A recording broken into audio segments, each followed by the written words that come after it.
Pasensya na kayo guys sa ingay sa labas. Alam niyo ba't ako nakaganto? Kasi may Halloween party kami. Hindi pala kami, yung amo ko. May Halloween party sila. Habang nagkakagulo sila sa labas, nandito naman ako sa loob. Kung hindi nyo nga pala ako kilala at bago ka pa lang sa aking video, ako po si Marie Chris. Isa po akong OFW dito sa Greece. So for today's video, may nagtanong ulit sa akin.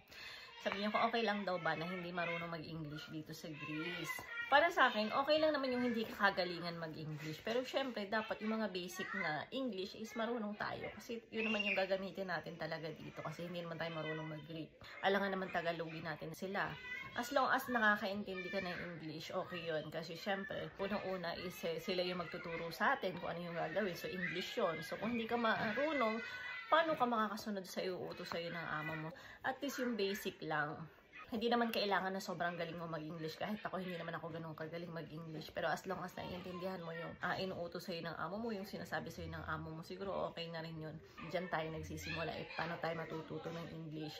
Kung ano yung naririnig natin sa kausap natin. Nung una ko sa Singapore, hindi rin ako ganun kagaling mag-English. Hanggang sa natuto na lang din ako paunti-unti. Kasi nga, English language yung nagamit namin doon.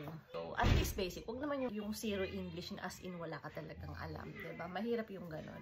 Baka hindi ka rin magustuhan ng amo pagka ito nyo ang ingay sa labas. Yun na nagustuhan ko sa amo ko kapag yung may party sila. Hindi ako yung aligaga na kahit na may mga bisita, nandun ako sa labas. Sabi ko sa kanya, tawagin na lang ako pag may kailangan. Karamihan sa mga great is mga ano sila, independent. So, kanya-kanya na silang kuha ng baso. Kung ano yung kailangan nila sa kusina. And maraming beses na rin, 2 years ko dito, hindi ako napupuyat, yung tipo na ihintayin ko pa sila matapos yung party bago ako magpahinga. Mamaya yung amo ko na lilinis siguro sa labas kasi off day ko naman bukas. Bibihira yung mga amo katulad niya, no. One time, nagpa-party siya. Siyempre, hinugasan niya ng lahat, no. Hindi niya na lang naitabi sa cabinet. Sabi niya ba naman sa akin, kung Marie Chris, siya pa yung humingi ng sorry. Kasi hindi na daw niya na kayang itabi nung gabi. So, siyempre, nakakatuwa yung mga ganong amo, no, na hindi lahat inaasa sa katulong. Yun ang gusto kong sabihin. Kapag mag-a-abroad kayo, okay lang naman hindi ganun kagaling mag-English. Pero at least, natin yung sinasabi ng ating mga amo. So, yun lang muna for now. Thank you for watching. See you in my next mini vlog. Bye and God bless.